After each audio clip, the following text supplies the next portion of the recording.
Mon nom était Amir. J était procureur dans un système judiciaire qui semblait impénétrable. Respecté, mais solitaire. Dans un quartier musulman de Londres, J était le gardien des traditions, un homme qui prêtait serment de défendre la loi, mais qui, au fond de son âme, se sentait emprisonné. À 25 ans, J était le modèle de l'obéissance, mais chaque prière répétée, chaque verset récité, me laissait un goût amer, un vide dévorant. Puis un jour, la lumière a jailli dans l'obscurité. Ce N n'était pas une lumière ordinaire, mais une illumination qui transcende toute compréhension humaine. Dans un moment de crise, j'ai eu une vision qui a changé ma vie. J'ai rencontré Jésus. Il m'a appelé par mon nom, avec une telle douceur que ma certitude de toute une vie s'est écroulée. Ce que je croyais être la vérité s'est transformé en illusion. Il m'a révélé la lutte qui se cache au-delà des dogmes, montrant comment la foi peut être exploitée pour contrôler les âmes. Chaque mot, chaque image de son apparition était comme un coup de tonnerre dans mon existence. Loin des récits conformistes, Jésus offrait une compréhension radicale, une liberté qui dérangeait. J'ai compris que je n'étais pas ici pour défendre un système, mais bien contre lui. Cette révélation m'a plongé dans le désespoir. J'ai vu mes rêves de respect et de conformité se briser en éclats. La douleur de la solitude pesait sur moi, tandis que mes proches me tournaient le dos, me qualifiant de hérétique. Mais dans ce combat intérieur, j'ai trouvé une flamme. Un appel à la vérité, à une communauté prête à accueillir ceux qui osent défier le statu quo. Aujourd'hui, je vous emmène avec moi dans cette quête pour découvrir comment une seule rencontre peut éveiller des millions. Car il est temps de briser le silence. Avant d'entamer ce voyage, je t'invite à laisser un commentaire. D'où regardes-tu et quelle heure est-il chez toi? Et si tu es prêt à explorer les vérités qui se cachent derrière les voiles, abonne-toi à notre chaîne Vérité de l'au-delà. Car si tu aimes Jésus, je t'assure, ce que je vais partager résonnera profondément dans ton cœur. Le prochain chapitre est sur le point de commencer, et il pourrait bien changer ta vie. Je m'appelle Amir, et ma vie s'est toujours déroulée dans le cadre rigide de notre communauté musulmane à Londres. Nous vivons dans le respect des traditions, au cœur de ce silence saint qui pèse sur nous comme un voile étouffant. Ce rituel, la prière, les règles étaient ma réalité, et je ne pensais pas un jour en questionner le fondement. Mon rôle en tant qu'avocat était de défendre les valeurs au sein de cette communauté. Mais il y avait toujours une stridence dans ma conscience, un conflit intérieur que je ne comprenais pas. Jusqu'à ce jour fatidique. Était une journée ordinaire, une audience où J était censé plaider pour un cas difficile, quand soudain, tout a basculé. Pendant que je me dirigeais vers le tribunal, un accident tragique se produisit. La douleur, la confusion, et ensuite, un noir total. Dans cette obscurité, j'ai eu l'impression de flotter, une séparation de mon corps. Et c'est alors qu'apparut Jésus, enveloppé d'une lumière éblouissante. Sa présence était calme, mais chaque mot qu'il prononçait me plongeait dans une compréhension nouvelle, une révélation sur la réalité que je croyais connaître. Amir, dit-il, tu vis dans l'illusion d'une sécurité matérielle, mais regarde autour de toi. Cette guerre spirituelle est véritable, et ce silence est le reflet d'une tromperie profonde. À cet instant, j'ai vu des visions de ce que j'avais ignoré pendant tant d'années. Les tractations de l'élite, les manigances dissimulées derrière des sourires froids et des promesses vides. Des gouvernements opprimant leurs citoyens, des conflits éclatants pour maintenir un contrôle. Chaque image était comme un coup de tonnerre à mon esprit, une prise de conscience qui résonnait au-delà des murs de ma communauté. Jésus me montrait des scènes de désespoir, des familles dévastées par des guerres créées sans raison, à l'exception de l'accroissement du pouvoir de quelques-uns. La technologie que tu portes dans ta poche, ajouta-t-il, n'est pas un simple outil. Elle est utilisée pour surveiller, manipuler et détourner l'attention de la vérité. L'idée que ces emplois d'outils de la foi pouvaient entraîner une contemplation de la foi elle-même était troublante. Je me suis demandé si mes actions avaient un sens face à ces machinations.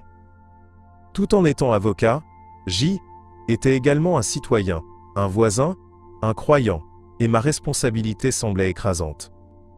Au fur et à mesure que ces visions s'intensifiaient, je compris que cet éveil n'était pas uniquement pour moi. Jésus m'expliquait le potentiel d'une humanité libérée, de révolution pacifique et spirituelle. Nous avions le pouvoir de changer le cours de notre histoire, mais il fallait découvrir cette vérité cachée et agir. Était urgent. À chaque instant, je sentais la pression croissante de celles et de ceux qui empêchent cette lumière de briller. La peur de questionner l'autorité, l'angoisse de la répercussion, tout cela devait prendre fin. Alors que je me débattais avec ces révélations, une voix douce parvint à mes oreilles. « Ne peux-tu pas voir, Amir ? Le véritable combat qui se déroule est pour Léas, âme de l'humanité. » La lumière commençait à s'estomper, mais le message restait gravé en moi. À cet instant d'éveil, je savais que cette révélation était seulement le début. Était tiré de cet obscur orgueil pour affronter un avenir incertain, mais je ne pouvais pas rester silencieux. Et alors que mon corps se préparait à revenir, avec cette promesse tacite de l'importance de partager cette découverte, je réalisais que ma lutte ne faisait que commencer. Je m'appelle Amir, et à 35 ans, je suis un avocat musulman reconnu, respecté pour mon expertise au sein de ma communauté. Cependant, malgré cette façade de succès, une lutte intérieure me ronge. Je me sens enfermé entre mes obligations religieuses et un vide spirituel grandissant qui me consume. Les prières que je faisais autrefois avec ferveur semblent maintenant résonner en moi comme des échos vides. Était pris dans un tourbillon de doutes, une spirale descendante que je ne pouvais expliquer, même aux autres, et cela m'effrayait plus que je ne saurais l'admettre. Un jour, alors que je rentrais chez moi après une longue journée de travail, un événement traumatisant a changé ma vie à jamais. Dans un moment de distraction, je me suis retrouvé en face d'une voiture qui fonçait vers moi à toute vitesse. L'impact fut brutal, et dans cette fraction de seconde, j'ai ressenti ma vie échapper de mon corps. J'ai perdu connaissance. Dans ce vide total, une lumière éblouissante m'a enveloppé, et c'est là que j'ai rencontré Jésus. Sa lumière était chaude, apaisante, et chaque mot qu'il prononçait résonnait au plus profond de mon être. « Amir, a-t-il dit avec une douceur infinie, tu es en proie à une guerre spirituelle que tu ne peux ignorer. » À ce moment-là, tout autour de moi a pris sens. Les visions affluaient, des vérités cachées se dévoilaient dans le tumulte de mes pensées. Jésus a commencé à me révéler la tromperie qui règne dans notre société. Ce que je considérais comme réelle haine était qu'une illusion soigneusement tissée par élite au pouvoir, qui manipule les masses pour ses propres intérêts. Chaque guerre, chaque conflit que je voyais à la télévision était le résultat d'un agenda caché, une orchestration de la peur pour contrôler et diviser. Alors qu'il m'ouvrait les yeux sur ces réalités, je ressentais une profonde angoisse. Les images de la souffrance humaine me submergeaient. Des familles détruites par des conflits, des enfants victimes de la haine, une société qui semblait sombrer dans l'obscurité. « Regarde bien, Amir, » disait Jésus. « Les vérités que tu cherches sont là, mais il te faut du courage pour les accepter et les partager. La technologie, qui pourrait être un vecteur d'unité, est pervertie pour surveiller, contrôler et étouffer l'éveil des consciences. » Mon cœur battait plus fort, réalisant que le chemin que j'avais emprunté m'exigeait d'aller à l'encontre des conventions que j'avais toujours respectées. Chaque révélation faisait vibrer une corde en moi, une urgence spirituelle m'emplissait. Je comprenais maintenant que cet éveil était non seulement pour moi, mais pour tous ceux que j'aimais, pour ma communauté, qui s'accrochait à des traditions sans regarder au-delà. Était convaincu que la lumière pouvait percer les ténèbres, que chacun avait le pouvoir d'éveiller les autres. Cependant, cela supposait un sacrifice terrible. Était tiraillé entre le désir de défendre ma foi et le besoin pressant de dévoiler la vérité, celle qui pourrait libérer les âmes de notre piège collectif. Alors que la lumière de Jésus s'effaçait lentement, je sentais que mes yeux devenaient lourds, comme s'ils voulaient se fermer pour toujours. La charge de ce que je venais de vivre était immense. Était conscient que cette rencontre n'était pas un simple rêve, mais une mission. Je devais retourner à ma vie, confronté à une nouvelle réalité, où l'obscurité et la lumière coexistaient. Mais comment pourrais-je commencer cette lutte? Mon cœur débordait de questions, et alors que tout s'assombrissait autour de moi, je savais que je devais trouver la force de recommencer, de faire front à l'invisible, pour moi et pour ceux qui m'entourent. Lorsque je m'agenouillais pour prier, un vide de plus en plus prononcé s'installait en moi. Chaque prière, autrefois une source de réconfort, était devenu un rituel mécanique, un acte vide de sens. Les mots sortaient de ma bouche, mais ils semblaient se perdre dans le néant. Je tentais de trouver cette connexion avec le divin, mais tout ce que je ressentais, était une absence. Cette incompréhension commençait à miner ma foi, et je ne pouvais m'empêcher de me demander si l'interprétation religieuse que j'avais toujours acceptée, n'était pas un moyen subtil de contrôler les individus. Les dogmes, les règles, tout cela paraissait maintenant suspect à mes yeux. La sensation de doute grandissait chaque jour, alimentée par les conversations autour de moi. Les autres membres de ma communauté semblaient enfermer leur esprit dans des croyances sans jamais oser les questionner. Pendant que je priais, je ressentais la pression, l'attente d'une réponse divine, mais le vide me renvoyait mon désespoir. Je plongeais de plus en plus dans une quête de vérité, cherchant à comprendre ce qui se cachait derrière les façades de notre foi. Tout cela m'emmenait à m'interroger sur Baal, agenda caché, de ceux qui prétendaient interpréter la volonté de Dieu. C'est alors qu'un événement tragique a bouleversé ma vie. Un soir, après une journée où le poids de mes déceptions m'accablait, je me suis retrouvé dans un accident de voiture. Perte de conscience, un silence total. Puis, au milieu de cette obscurité, j'ai vu une lumière qui m'a semblé familière. C'était Jésus, sa présence rayonnante faisait éclipser tout mon tourment. Dans cet espace suspendu, il me parla avec une tendresse qui apaisait toutes mes inquiétudes. « Amir, il est temps d'ouvrir les yeux sur la guerre spirituelle qui se joue autour de toi. » Ces paroles résonnaient comme une cloche. Chaque syllabe était une révélation. Jésus me montrait comment la foi pouvait être manipulée, comment l'élite pouvait se servir des croyances pour maintenir le contrôle sur les âmes des hommes. Chaque mensonge, chaque tromperie que j'avais acceptée sans question se dévoilait maintenant devant moi, comme les ombres d'un passé que j'avais ignoré. Je voyais défiler les images de guerres injustes, de leaders profitant de la division sociale, et cela me frappait avec force. L'obscurité qui m'enveloppait n'était pas seulement celle de mon accident, mais celle d'une société qui avait perdu son chemin. Alors que je commençais à engendrer des pensées sur ce que je venais de vivre, Jésus m'ouvrit les yeux sur la puissance de l'éveil. Je sentais que ce n'était pas simplement un message pour moi, mais un appel à embrasser cette vérité et à l'enseigner aux autres. Le potentiel d'un monde où la spiritualité n'était pas uniquement utilisée comme un contrôle, mais comme une libération, s'imposait à moi. Pourtant, chaque vision s'accompagnait d'une peur profonde, celle des répercussions de ce savoir. Une lutte farouche commençait en moi, entre la crainte de perdre ce que j'avais toujours connu et le désir ardent de partager ces révélations. Je réalisais que l'impact de cette connaissance ne serait pas accueilli avec ouverture. Les yeux fermés, les oreilles sourdes, je devais trouver un moyen d'éveiller les consciences autour de moi. Comment parler de la vérité sans être perçu comme un hérétique? Comment aborder la réalité des manipulations des puissants sans déclencher l'hostilité? À chaque minute qui passait, je pressentais que ma vie retournait vers la réalité de la lutte. La lumière de Jésus s'estompa lentement, mais son message retentissait en moi, alimentant une détermination nouvelle. Ainsi je savais que mon voyage ne faisait que commencer, avec cette promesse d'une vérité à délivrer, tout en tenant compte des dangers qui en découleraient. C'était une nuit où le désespoir s'accumulait en moi, et je me suis retrouvé assis dans la pénombre, perdu dans mes pensées. L'épaisseur de l'obscurité semblait peser sur ma poitrine, et la solitude que je ressentais était plus qu'une simple absence de compagnie. C'était un vide spirituel dévorant. Chaque prière que je répétais avec conviction devient désormais une routine sans âme, et dans ce silence creux, je me sentais englué dans une guerre spirituelle contre des démons invisibles. La foi que j'avais construite, ces croyances qui avaient guidé mes pas, me semblaient soudain comme des chaînes qui entravaient ma recherche de vérité. Puis, un incident tragique est survenu.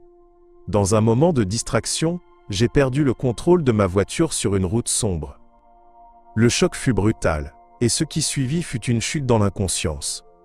Dans ce vide, j'ai été attiré par une lumière éclatante, surmontant la douleur et la peur. Et là, au cœur de cette luminosité, je vis Jésus. Sa présence signifiait tout pour moi. Il ne m'a pas simplement apparu. Il m'a appelé par mon nom. « Amir » a-t-il dit, sa voix douce résonnant dans mon âme. À cet instant, la perception que j'avais de ma réalité s'est transformée. Jésus m'a révélé des vérités cachées, des facettes de la vie spirituelle que j'avais ignorées. « Regarde autour de toi », était son message. Il m'a montré comment l'Odyssée de la vie utilise la religion comme un outil de contrôle, manipulant les croyants dans une tromperie qui dure depuis trop longtemps. Chaque conflit, chaque guerre que je voyais à la télévision n'était pas le résultat d'une malédiction divine, mais d'une orchestration par ceux qui se nourrissent de la division. J'ai vu des pays ravagés, des familles pleurant la perte de leurs proches, victimes non pas de la fatalité, mais d'un agenda caché, qui exploitait les cœurs et les esprits pour asseoir sa domination.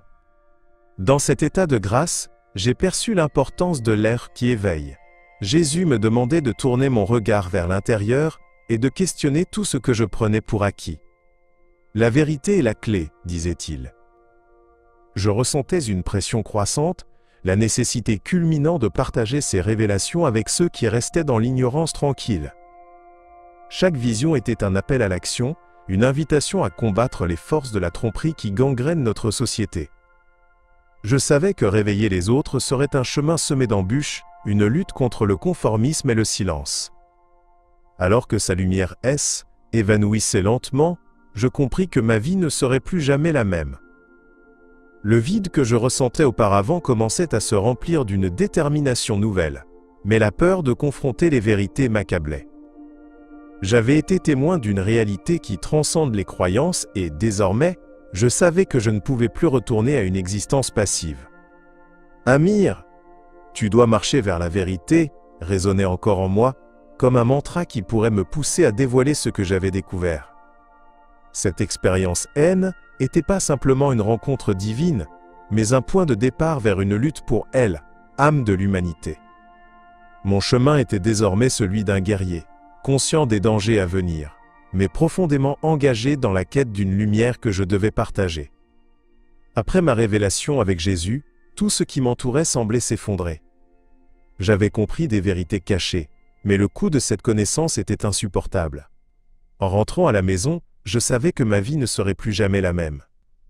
Ma famille, mon cercle d'amis, la communauté dans laquelle j'avais grandi, tout cela, devenait soudainement hostile. Ils ne pouvaient pas comprendre ce que j'avais vécu. Mon père, d'habitude si respecté, me regardait maintenant avec une colère mêlée à la déception. Comment aurais-je pu lui expliquer que mes doutes étaient le résultat d'une quête sincère pour la vérité? Les jours suivant cette expérience, j'étais submergé par un sentiment de solitude. Chaque regard que je croisais me renvoyait à ma condition de paria.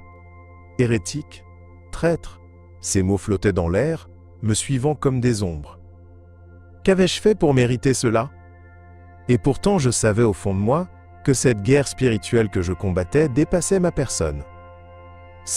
Était une lutte contre une tromperie systématique, une manipulation orchestrée par ceux qui avaient un agenda caché. Ces pensées tourbillonnaient dans mon esprit, m'angoissant. Comment pouvais-je partager ce que j'avais découvert sans être rejeté, sans perdre les personnes que j'aimais?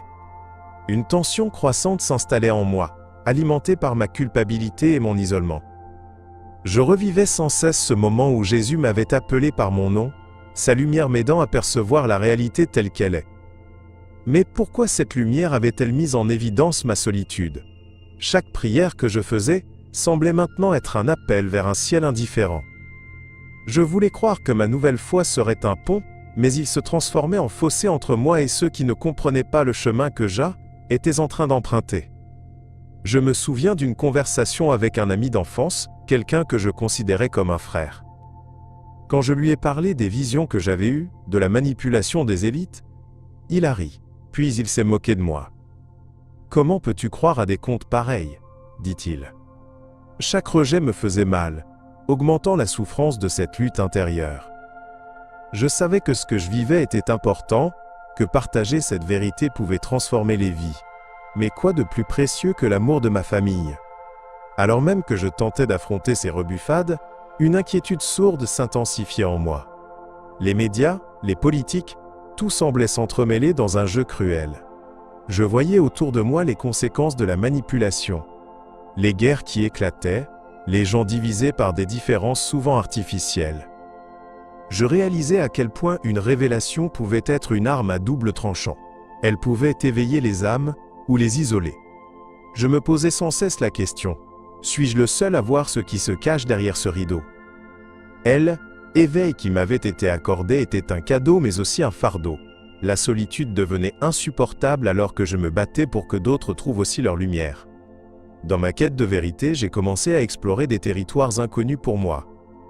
Mes nuits, jadis remplies de doutes et de solitude, éclairaient peu à peu avec des bribes de lumière.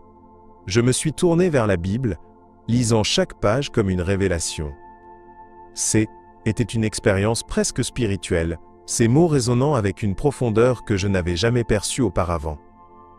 Au début, je l'ai fait en cachette, craignant le jugement de ma famille et de ma communauté, mais je savais que cette exploration était essentielle pour mon âme.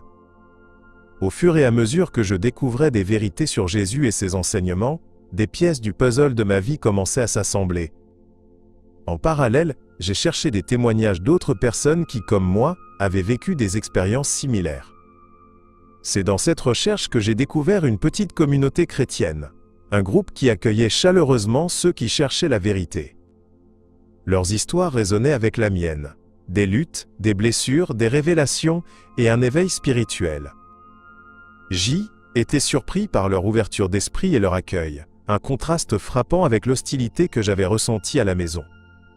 Ces rencontres étaient comme un baume sur mes blessures, me rappelant que je n'étais pas seul dans ce voyage difficile.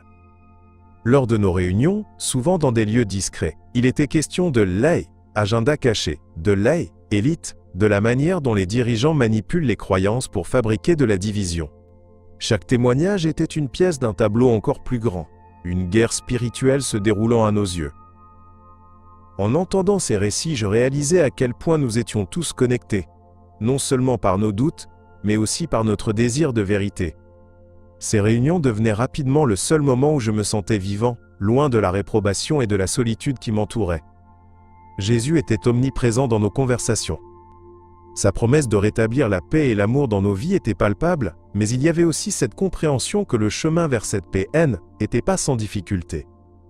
Les forces de la tromperie étaient puissantes et souvent invisibles. Nous parlions de la propagande, de la façon dont la technologie et les médias étaient utilisés pour contrôler nos pensées et nos émotions. Chaque jour qui passait, je me sentais entraîné dans une lutte de plus en plus intense, celle de réveiller ceux qui dormaient encore dans l'ignorance de cette réalité. À travers ces échanges, la peur et l'incertitude commençaient à se transformer en courage. La lutte pour la vérité n'était pas seulement ma bataille. Elle nous unissait tous. Je ressentais un besoin urgent de partager ce que j'apprenais avec ceux qui m'entouraient, d'où éveiller leur conscience à cette guerre spirituelle. Mais la question restait, comment faire en sorte que ceux que j'aimais acceptent ce que j'avais découvert, sans susciter leur colère? Chaque pas que je faisais me rapprochait de la résolution que je cherchais, mais je savais que cela viendrait avec des sacrifices. Les doutes, les peurs et la culpabilité persistaient, et alors que je me préparais à cette nouvelle étape de ma vie, je savais que l'histoire ne faisait que commencer. Alors que je commençais à tisser des liens avec cette nouvelle communauté, une lutte intérieure s'intensifiait en moi. Les réunions où nous partagions nos expériences bouleversantes me donnaient un sentiment d'appartenance, mais tous ces nouveaux éléments de ma vie m'emmenaient vers une réalité que je n'avais jamais imaginée. Avec chaque mot prononcé, chaque prière partagée, je me sentais de plus en plus éloigné de mon ancienne existence. Cependant, la peur de perdre ce que j'avais toujours connu pesait lourdement sur mes épaules. Comment pouvais-je abandonner les fondations sur lesquelles j'avais construit ma vie? Il y avait, d'une part, la chaleur et la lumière que je ressentais dans cette communauté chrétienne où Jésus était au centre de tout, mais d'autre part, il y avait mon passé, ma famille, mes amis, tous liés à des croyances que je commençais à remettre en question. Je me rappelais des regards déçus, des conversations évitées, la façon dont ma foi était devenue un sujet de discorde. Était déchirant. Je voyais ces gens que j'aimais, mais je savais également que je ne pouvais pas vivre dans l'ombre de mensonges. Ces révélations, et l'éveil qui m'emplissait, étaient trop puissants pour être ignorés. Mais le prix à payer se faisait de plus en plus clair. Chaque fois que je retournais à ma maison, un sentiment de malaise m'envahissait. J'observais ma famille, les rituels et traditions si familiers, et je réalisais à quel point ces fondations étaient précaires.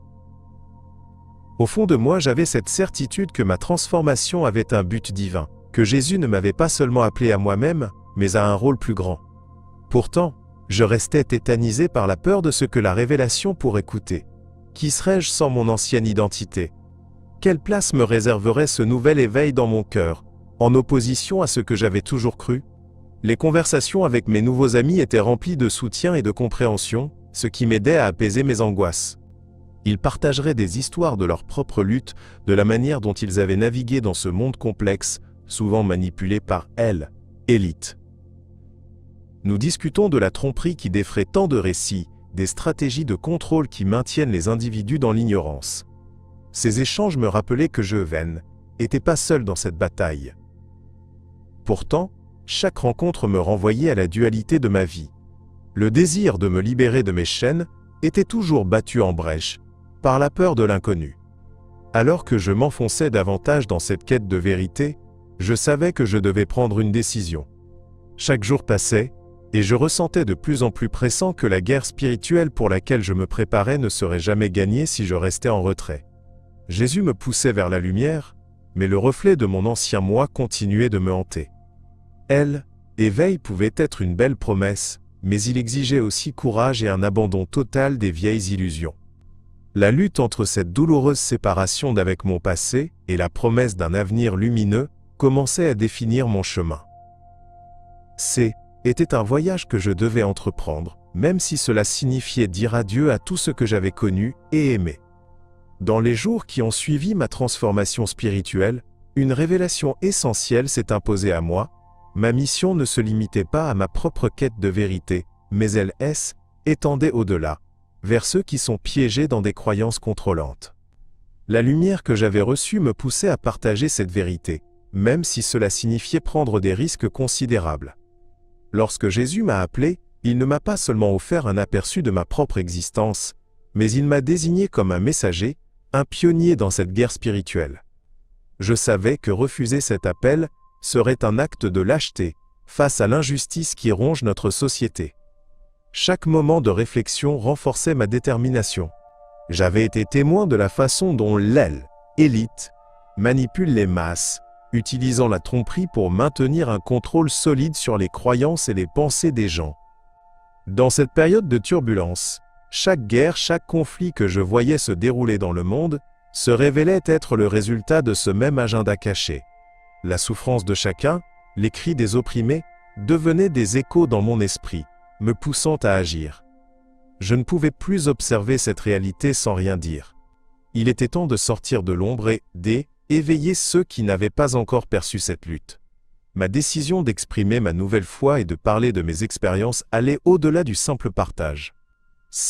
Était un acte de défi contre les systèmes de croyances qui maintiennent tant d'âmes sous le joug de l'ignorance. Je commençais à rédiger des témoignages, à partager mon histoire dans des groupes et des forums en ligne. Chaque mot couché sur le papier était une libération, une façon d'éveiller des consciences. Je parlais de ma rencontre avec Jésus, de l'appel que j'avais ressenti pour combattre la tromperie, et de la révélation qui avait changé ma perception du monde. Cependant, les conséquences de mes actions pesaient lourdement sur moi. Je savais qu'en dénonçant ces vérités, je risquais de perdre des amis, de provoquer la colère de ma famille, et peut-être même de m'attirer des ennuis avec ceux qui contrôlent les discours. Mais l'urgence de cette mission surpassait mes inquiétudes personnelles. Chaque jour, je regardais autour de moi et je voyais combien il était crucial de pousser les autres vers cet éveil. Les gens étaient piégés dans des doctrines qui les empêchaient d'atteindre leur plein potentiel spirituel. Mieux que quiconque, je savais que les chaînes qui les retenaient pouvaient être brisées. Alors que je partageais mes réflexions et mes révélations, je ne pouvais pas m'empêcher de ressentir une poussée d'énergie dans chaque interaction. Des inconnus commençaient à réagir, à poser des questions, à exprimer des doutes sur leurs croyances traditionnelles. Était comme si une vague d'éveil commençait à se déployer, un écho de la lumière que j'avais reçue. Mais avec chaque affirmation de vérité, la lutte s'intensifiait, et je comprenais que j'étais à la croisée des chemins. Chercher la vérité dans un monde si profondément enraciné dans la tromperie n'était pas une tâche simple. Pourtant, cette responsabilité, ce défi, devenait le souffle même de ma nouvelle existence. Dans un acte symbolique de libération, j'ai pris la décision de quitter mon ancienne vie. Mes souvenirs de Londres, des murs de ma ville natale, commençaient à se teinter de tristesse et d'angoisse. Chaque coin de rue me rappelait les regards pleins de jugement, les murmures de ceux qui ne comprenaient pas mon cheminement vers la vérité. Alors que je me tenais sur le seuil de mon appartement, je réalisais que pour vivre librement selon ma foi, je devais me défaire des chaînes de mon passé. Cette guerre spirituelle que je ressentais ne pouvait se gagner qu'en m'émote, éloignant des lieux qui m'enfermaient dans une identité que je ne reconnaissais plus. En partant, j'emportais avec moi les enseignements que j'avais reçus de Jésus, et la conviction que ma mission était de partager cette vérité révélée. J'ai quitté chaque sentiment de culpabilité derrière moi, déterminé à me construire une nouvelle vie, où je pourrais vivre pleinement le éveil spirituel que j'avais connu. Les risques étaient évidents. M'installer ailleurs signifiait abandonner tout ce qui avait été familier. Mais je savais que était nécessaire pour recommencer. J'inspirais profondément l'air frais et frais de cette nouvelle possibilité, un symbole de ma renaissance. Je m'installais dans une petite ville, loin du tumulte de ma vie antérieure. Là, dans ce nouvel environnement, je pouvais sentir la présence de Jésus toujours à mes côtés. Chaque matin, je commençais ma journée par la prière, demandant à être guidé dans cet appel à servir les autres. Étaient des inconnus au départ, mais la chaleur de la communauté que je découvrais me rassurait. J'avais trouvé un groupe d'individus partageant des expériences similaires, unis par leur désir de vivre selon la vérité. Ensemble, nous formions un collectif d'éveil, un espace où la foi pouvait s'exprimer librement, sans peur de jugement. Avec le temps, je me suis consacré à l'évangélisation, partageant les révélations que j'avais reçues, et la nécessité d'ouvrir les yeux sur la tromperie qui entoure tant de croyances. Je parlais des manipulations orchestrées par élite, de la manière dont elles contrôlaient ce que les gens croient, en préservant leur agenda caché. Les guerriers de la vérité, étaient-nous, prêts à combattre contre les illusions qui maintiennent tant de cœurs et d'esprit dans l'obscurité. À chaque discours, je sentais une étincelle d'espoir se former, une lumière qui illuminait les visages des personnes qui commençaient à comprendre. Cependant, en poursuivant ma mission, je savais que des défis m'attendaient. La peur de la répercussion me hantait parfois. Que se passerait-il si ma voix était étouffée? Que se passerait-il si mes messages de vérité suscitaient la colère de ceux qui se sentaient menacés par ce que je partageais? Pourtant, chaque fois que je priais, sentir l'amour de Jésus me donnait la force de poursuivre. Transformé par cet éveil, j'étais prêt à affronter ces tempêtes avec une détermination accrue. Mon parcours révélait non seulement ma propre transformation, mais proposait également un cheminement vers une nouvelle réalité, pour ceux qui avaient soif de vérité. Des années ont passé depuis que j'ai choisi de fuir ma vie antérieure. Installé dans ce nouveau pays, j'ai découvert un monde où les gens cherchaient leur propre vérité, tout comme je l'avais fait.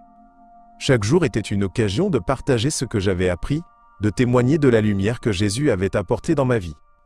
Aider les autres à trouver leur chemin dans cette guerre spirituelle me remplissait d'un sens profond. Je voyais tant de personnes emprisonnées par les croyances qui les retenaient, et être là pour les soutenir et les guider était devenu ma raison d'être. Pourtant, au fond de moi, un vide restait.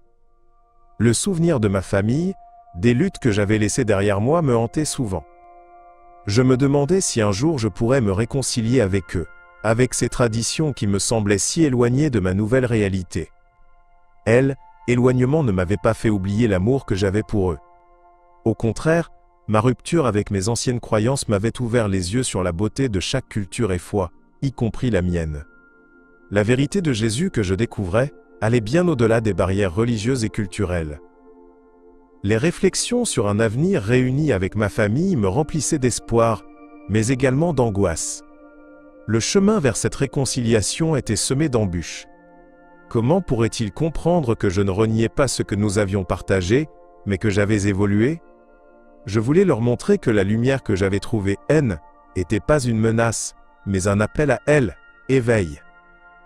Dans mon cœur, je croyais sincèrement que l'amour triomphe toujours de la tromperie, et que cette guerre spirituelle ne devrait pas mener à la division, mais à l'unité.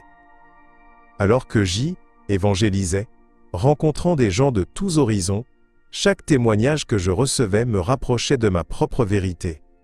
Je vois tant de gens se libérer de leurs chaînes, réaliser qu'ils peuvent également se réinventer. Chaque victoire sur l'ignorance qui les maintenait enchaînés était une victoire pour moi aussi. Mais, je continuais à porter en moi la nécessité de partager mon histoire avec ma famille, de leur faire comprendre que leur rejet n'effacerait pas l'amour que j'avais pour eux. Leur croyance ne définissait pas ma valeur en tant qu'individu. Le combat haine était pas seulement contre l'absence de compréhension, mais un défi contre la peur imbriquée dans les cœurs. Une peur qui les empêchait de voir que Jésus appelle tous les gens à se rapprocher de la vérité. Je savais que malgré ma distance physique, nos âmes étaient toujours connectées, que je portais leur présence avec moi dans chaque acte de service que j'accomplissais. En osant être moi-même, je rendais hommage à mes racines tout en embrassant une nouvelle identité. Je priais souvent pour avoir la force de continuer cette œuvre sans relâche. Avec chaque rencontre, je ressentais la nécessité de calmer mes propres tumultes intérieurs, de trouver la paix. Je voulais croire que, quelque part, un jour, nous serions réunis, ensemble dans l'amour et la vérité que Jésus offre à tous. Ma mission était claire: éveiller, élever et guérir. Alors que je consacrais ma vie aux autres, je gardais espoir que ma propre histoire d'éveil serait aussi un jour un pont vers la réconciliation, autant avec les autres qu'avec moi-même. Maintenant que tu as entendu mon récit, j'aimerais te laisser avec une question profonde. Ressens-tu, au fond de toi, cette ténacité d'un appel spirituel qui te pousse à briser les chaînes de ce que l'on t'a toujours dit, pour éveiller à ce qui est vrai? Car je l'affirme avec conviction, Jésus nous appelle tous à transcender les illusions qui nous modèlent, à voir au-delà des façades du quotidien. Ce que j'ai vécu n'est pas une histoire isolée, mais un reflet de quelque chose de bien plus vaste. Nous sommes au cœur d'une guerre spirituelle, comme un torrent de révélations menant à une lumière de solidarité et de vérité. Chacun de nous porte en soi la capacité d'élever son esprit et de rejoindre cette lutte pour éveil. N'es-tu pas curieux de savoir quel rôle tu peux jouer dans cette quête? Partage ton expérience ou ta réflexion dans les commentaires ci-dessous. Ta voix compte, et ensemble, nous pourrons nourrir ce chemin de lumière. Si ce message a touché quelque chose en toi, ne pars pas sans t'abonner à notre chaîne, Vérité de l'au-delà, et active la cloche de notification. Chaque vidéo que nous partageons est une nouvelle pierre qui peut aider à bâtir ton propre chemin de vérité. Car ce qui vient ensuite sera une exploration encore plus profonde des mystères que nous avons tous envie de comprendre. Dans notre prochaine vidéo, je vous présenterai une histoire qui pourrait redéfinir la manière dont vous percevez votre propre spiritualité. Je suis Amir, et je tiens à te remercier d'avoir pris le temps de te plonger dans ce voyage avec moi. N'oublie pas que la vérité, lorsqu'elle est accueillie, peut révéler des horizons que tu n'aurais jamais osé imaginer. À très bientôt.